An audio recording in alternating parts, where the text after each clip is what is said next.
Most investors are looking at the stock market completely backwards. After 5 years of trial and error, I've realized the standard way to pick stocks is exactly why most people lose money. Today, I'm breaking down the exact step-by-step framework I use now, which looks nothing like how I started. The first idea that you need to wrap your head around is that stocks are not lottery tickets. This is actually a quote from one of the greatest stock pickers of all time, Peter Lynch.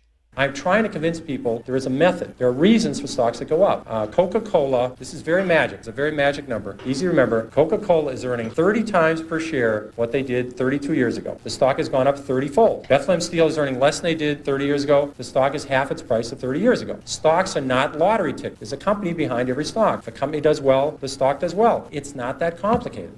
Peter Lynch grew the value of the investment fund he managed for 13 years from $18 million to $14 billion. The fund produced annual investment returns of 29.2%. To put that into perspective, the stock market generally produces annual returns of around 10%. So it's not just me saying this. Even Peter Lynch is telling you it's not that complicated. Once you focus on the business behind the stock, things become much clearer. So with that being said, let's jump straight into the first stage of my 3-stage investment framework. This is the qualitative stage. All 3 stages are important for a complete investing approach, but the qualitative stage is the first step for a reason. So what is it? Qualitative analysis, when applied to stock picking, is basically researching how a company makes money. It's all of the intangible aspects of a company. We can all look at a revenue chart going up and to the right, but the hard part is interpreting what's actually going on inside the business to achieve that result. You should try to find out what makes the company unique compared to its competitors. You should learn about the industry the company operates in and how much market share they hold. Then you need to assess the opportunities and the threats that the company faces. So what qualitative traits separate a good company from a bad company? Good companies usually benefit from one or more of these economic forces. First, we have network effects. This is the idea that an increased number of users improves the value of a good or service. Examples include Facebook, Uber, and Airbnb. Then we have switching costs. This is the cost a business or consumer incurs from changing brands, suppliers, or products. Examples include Adobe, Salesforce, and Shopify. Next, we have pricing power. This is the ability for a business to raise prices above the rate of inflation with little to no customer churn. Examples include Ferrari, Apple, and FICO. Then we have secular tailwinds. These are economic trends that help the business grow faster than companies in other industries. Examples include e-commerce, cloud computing, and artificial intelligence. Then we have barriers to entry. These are factors that hinder or prevent newcomers from entering a market or industry, and so limit competition. Examples include Amazon, Copart, and GE Aerospace. Bad companies usually suffer from the opposite of these forces, such as low switching costs, weak pricing power, secular headwinds, and low barriers to entry. Companies operating in highly cyclical industries are also bad companies. Not every cyclical company is bad, but many are bad investments. Next, we have the quantitative stage of the framework. This stage is more scientific or objective, which is why it attracts so many value investors. I started out this way. I was obsessed with the numbers until I realized the numbers don't mean anything if you don't understand the underlying business, which is why the qualitative stage is so important. However, in the quantitative stage, you want to focus on understanding how the numbers relate to and confirm or disprove the story. The story meaning the thesis around a company, which you would have developed during the first qualitative stage. Key metrics include revenue, earnings per share, free cash flow, margins, and return on capital employed. Although a key component, this stage is mostly backward looking, so it doesn't tell us much about the future of a company, which is why the qualitative stage is key. So what quantitative traits separate a good company from a bad one? Good companies usually possess one or more of these quantitative traits. First, we have revenue growth. This indicates that the sales of the company's products or services are growing, and or the prices for those products or services are increasing. I've put some charts together to show you what a good and bad example looks like visually. On the left, we have Netflix, who have been growing their revenue consistently thanks to subscriber growth, price increases, and new business segments like advertising advertising. On the right side, we have Paramount Global, which is another media company who are a good example of what a bad company's revenue chart might look like. It's very inconsistent and unpredictable. Next, we have margins. This shows us how profitable the company's revenue actually is. On the left side, we have Nvidia, who have dramatically expanded their margins over time, which suggests the company is much more profitable today than it was 10 years ago. Qualitative traits like pricing power and switching costs can play a big role in margin expansion. On the right side, we have Nike, who have been struggling recently due to competitive pressure, and as a result have seen their margins contract or decrease. Then we have shares outstanding. This is the amount of the company's shares that are available to buy or sell via the stock market. Companies can buy back their own shares to reward the existing shareholders, or issue new shares, also known as dilution, to raise more money to fund the business. On the left side, we have AutoZone, who consistently reward shareholders by buying back shares using their free cash flow. Then on the right side, we have Carnival Cruise Lines, who tend to issue new shares whenever it suits them. Diluting shareholders often destroys intrinsic value over time, although there are some instances of companies diluting shareholders to create long-term value. Next, we have capital needs, or probably better described as capital intensity. This is how much of the company's free cash flow is needed to fund maintenance and internal investments to grow the business. On the left-hand side, we have MasterCard, which would be considered a capital-light business because only a tiny fraction of their overall revenue is spent on capital expenditures, also known as CapEx. This means that most of the company's profits can be returned to the shareholders. But on the right-hand side, we have Taiwan Semiconductor, which is a much more capital-intensive business, indicated by the higher percentage of revenue spent on CapEx. This doesn't necessarily make Taiwan Semiconductor a bad business. However, capital-intensive businesses are generally lower quality than capital-light businesses, especially if their CapEx is purely for maintenance rather than growth. Next, we have return on capital employed, or ROCE. This metric shows us the return that the company achieves when investing capital back into the business. On the left, we have Microsoft, which consistently produces very high returns. It averages around 25%. And on the right, we have American Airlines, which consistently destroys shareholder value, often producing negative returns on capital. Next, we have debt. Good companies tend to have more cash than debt, also known as net cash. As you can see on the left, Monster Beverage has literally zero debt on its balance sheet and a ton of cash, whereas Verizon on the right have a huge amount of debt and very little cash because all of its cash is going towards paying interest on that costly debt burden. Stage 3 of the framework is valuation. Despite what many investors believe, this stage is more art than science. And I want to show you this clip of Chris Hone. He's one of the greatest investors of the past 20 years. His hedge fund, TCI, manages around $50 billion in assets, and this is his response to a question about valuation.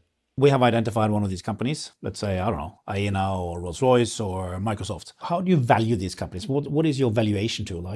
We don't even look at that until we get comfortable that the barriers are so strong it will be around.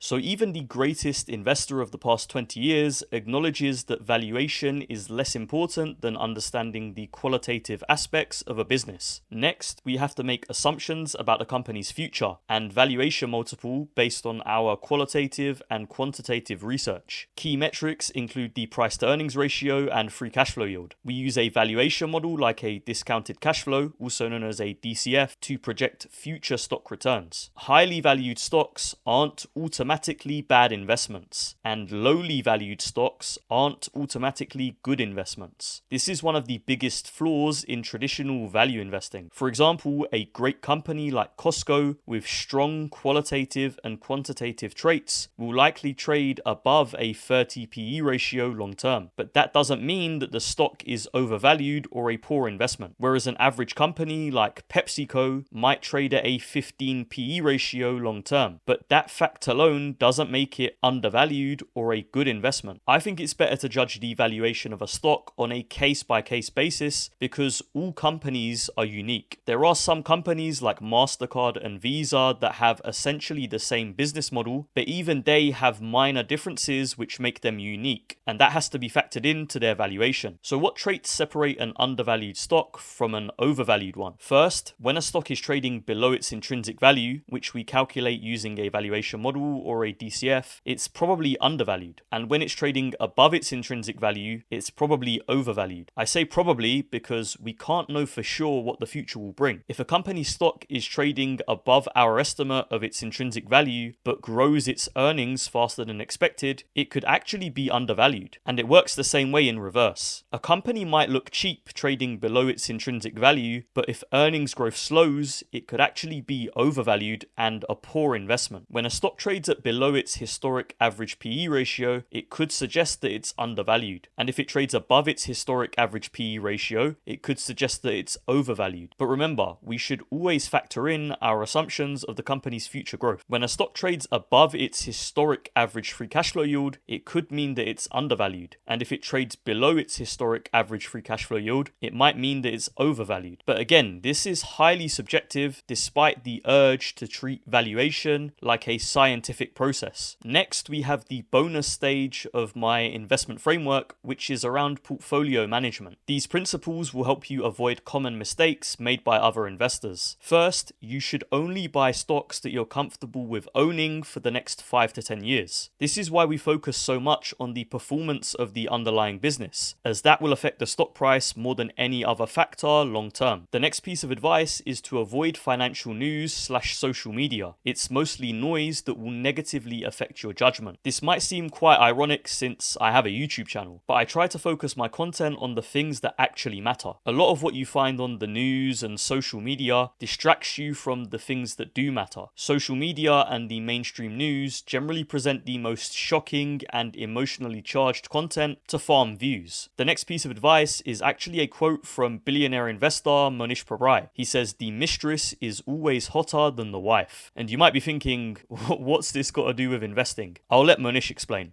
I said, what's one that he loves? And she said, the mistress is always hotter than the wife. So explain. I didn't want to say that in front of my daughter, but unfortunately I did.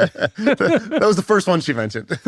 Yeah. So what we own is the wife. We live with her every day. And what we don't own is the mistress. Right. And the unknown has exciting attributes. And so one of the things we have to keep in mind is the wife is someone we know extremely well. And we may be discounting some great attributes she has. The mistress is someone we don't know very well. She just looks hot. Right. We don't know all the other nuances about her, temperament and other things and whatever else. It's very tempting for an investor to say, I own this company, but I think this other company, which I don't own, is better and I should make a swap. My friend Guy Spear says that he's very reluctant to take any actions on his portfolio. And not being interested in taking action can give you a huge leg up. So sometimes we do need to take action, but in general, you have to really be convinced pretty unequivocally that the mistress is truly hotter, right? And not just an appearance of being hotter. So the mistress, meaning a stock you don't yet own, always looks hotter than the wife, being the stock you already own. As investors, we should try to avoid this urge to swap out the stocks we own for ones that we don't. Then we have the advice to water your flowers, not the weeds. And this is actually another quote from Manish Prabhai.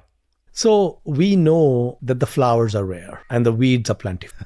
Okay. That's the nature of investing. And so what is very important, which was very important for Berkshire, is not to cut those 12 flowers. This is one of the mistakes I made through most of my career is I have repeatedly sold good businesses because they appeared expensive. And I was always wrong in how expensive they were. They were actually far less expensive than I thought they were. So it's almost always a mistake to sell a great business just because it looks fully priced or overpriced. So focus more on the quality of the business than the valuation. If you find yourself in a situation where you have ownership of a very good business, leave it alone. Let it do its thing for you. So you should buy more of, or at least not sell your flowers, meaning your winning stocks, and avoid buying the weeds, meaning your losing stocks. This was one of the first major mistakes that I made when I started investing. So I think it's one of the best lessons a beginner can take from this video. And here we have some examples of what good portfolio management actually looks like compared with bad portfolio management. First, we have low turnover. Turnover is the amount of assets in our portfolio that have been replaced in a 1-year period. Many beginners buy and sell stocks like they're playing pass the parcel. What we want to do is have low turnover turnover, meaning we find our stocks and hold onto them long term. Then we have circling the wagons. This is another Monish Prabrai concept that basically means to hold on to the winners. Many investors do the opposite. They sell the overvalued winners in the hope of finding an undervalued stock which will repeat the success of the winner. But in investing, the winners usually keep winning and losers rarely become winners. Next, we have knowing what you own. This concept was popularized by Peter Lynch.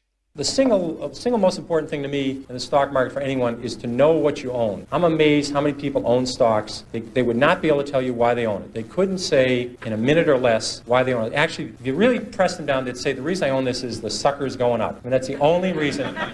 That's the only reason they own it. And if you can't explain, I'm serious, you can't explain to a 10-year-old in 2 minutes or less why you own a stock, you shouldn't own it. So you don't necessarily have to understand all of the minutiae of the company's technology, but you should understand the economics, meaning how the company makes money. Then we have circle of competence. This reinforces the previous concept of knowing what you own. Investors should stay within their circle of competence, meaning to only look at stocks that you can easily understand. If you're a software engineer, don't look at biotech or coal mining stocks. Look at software stocks. If you're a doctor, don't look at gold mining stocks. Look at healthcare equipment companies. Next, we have concentration. This means investing a significant percentage of your portfolio into high conviction stocks. In my own portfolio, I currently only hold 10 stocks. Most people would find this too risky. They might say you're putting all of your eggs into one basket, but the reality is that most investors are too diversified. You can only manage so many individual stocks in your portfolio whilst following this framework. If you own 50 different stocks, you're not going to be able to keep up and you'll get overwhelmed, meaning you'll probably sell at a loss when maybe you shouldn't have. In that case, you might as well just buy the index. And it's not just me saying this. Here's the greatest investor of all time, Warren Buffett, with his thoughts on diversification.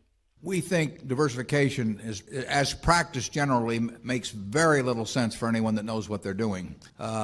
Diversification is a protection against ignorance. I mean, if you want to make sure that nothing bad happens to you relative to the market, you own everything. There's nothing wrong with that. I mean, that is a perfectly sound approach for somebody who does not feel they know how to analyze businesses. If you know how to analyze businesses and value businesses, it's crazy to own 50 stocks or 40 stocks or 30 stocks probably, because there aren't that many wonderful businesses. So if you want to pick individual stocks, concentration is the way to outperform the index, as long as you know what you own and have high conviction, which is just another word for confidence. And I wanted to provide some investment resources so that you aren't fumbling around trying to figure out what to do next. The first and maybe the best resource for qualitative research are the quarterly calls that every public company puts out alongside their earnings report. The company's management team are required to answer questions from investment analysts. You can access these by providing your email address on the investor relations page of the company's website. There are even some YouTube channels that upload these earnings calls in full. Then you can also use AI tools like Gemini or the AI of your choice for qualitative research. Ask as many questions as you can about the business that you're researching to wrap your head around how the business actually works. And then there's websites like Stock Analysis, Yahoo Finance, and Macro Trends, which all provide data that you can use for quantitative research. All of those websites have free options, so there's no paywall. You could pay for access to deeper insights, but this isn't required for beginners. So that's my 3-stage investing framework. If you want to download a copy of the presentation, it will be linked in the pinned comment below. Share it with people if you want them to learn about the framework as well.